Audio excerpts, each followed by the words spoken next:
you get to work hard for money. I want to know, like, how do people work smart for money? Because I know there's individuals out there, they don't work 3, 4, 5 jobs, and they're making really good money, right? They have great lives. So I decided, you know what, I need to start looking into something else. And luckily during that time, I met my wife, right? My wife, Helen. And she's the reason I'm here. She's the one that actually got me into the industry. How I met her is she actually prospected me while we're at the club, right?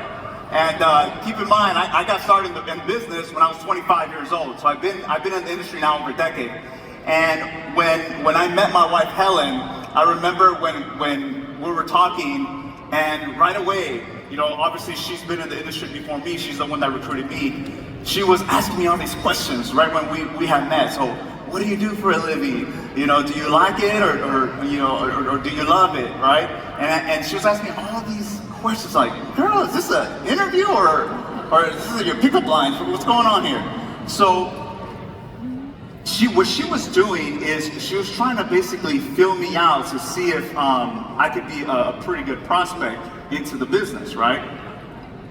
So I got started in the business part-time, and then after about a year, I ended up making more money than my full-time career.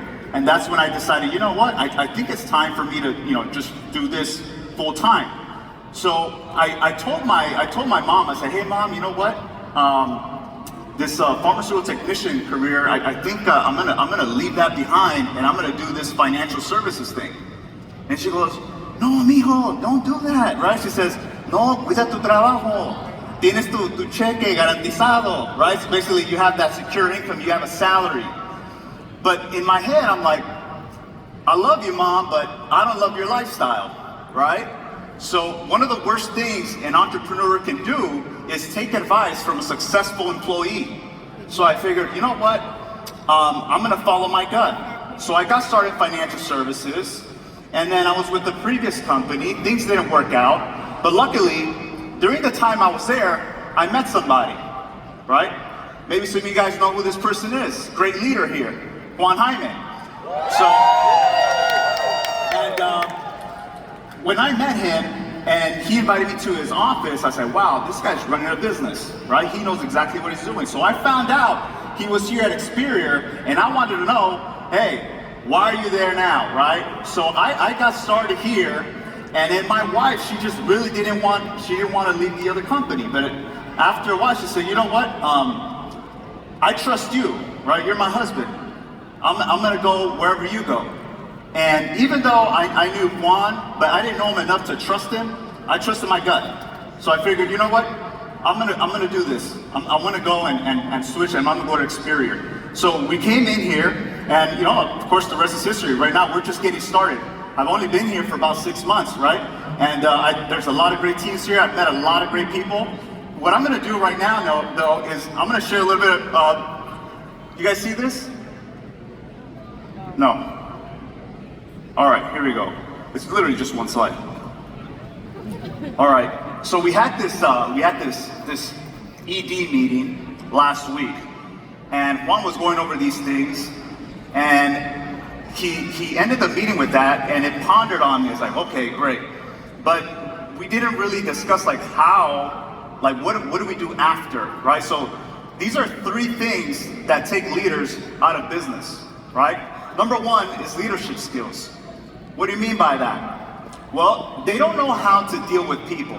So how do you gotta understand, we're in a people business, right? You're gonna deal with different personalities, different egos, different emotions. So you have to learn how to deal with different types of people. So you gotta what? Upgrade yourself, right? You grow yourself, you grow your income. So one thing I learned here in the company is you gotta associate yourself with people that are doing better than you. Right? And then there's a gentleman here earlier, he was talking about prospecting.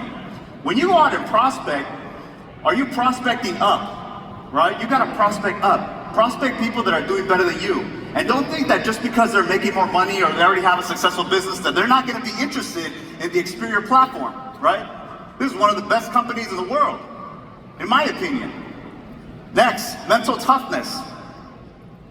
when it comes to mental toughness, you got to understand that most people that get hit with certain adversities, sometimes they're not mentally tough.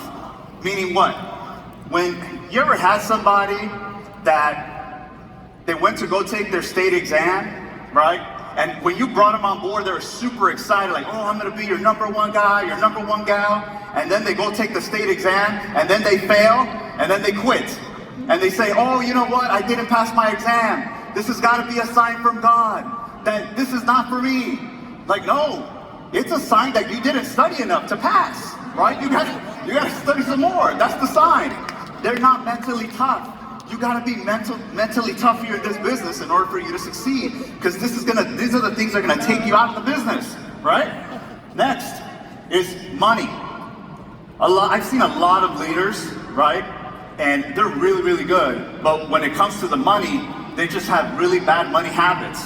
So let me give you an example, right? So a lot of them, they make a lot of big money, but they don't save money or they don't invest money.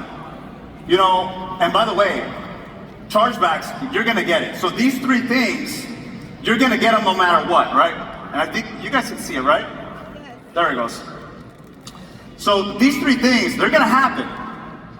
You got started in the business, these are three things for sure. You can't avoid them. They're gonna happen. You be here, if you're here long enough, these things are gonna happen. But I started thinking, well, how do you overcome these things, right? So leadership, what do I do to, I guess, get to know people more? How do I deal with people? You gotta listen more, right? That's why God gave you 2 ears, 1 mouth. You gotta listen more. They say, right, because in the book, How to Win Friends and Influence People, it says that Theodore Roosevelt, he knew, right? He knew that the royal road to a person's heart is to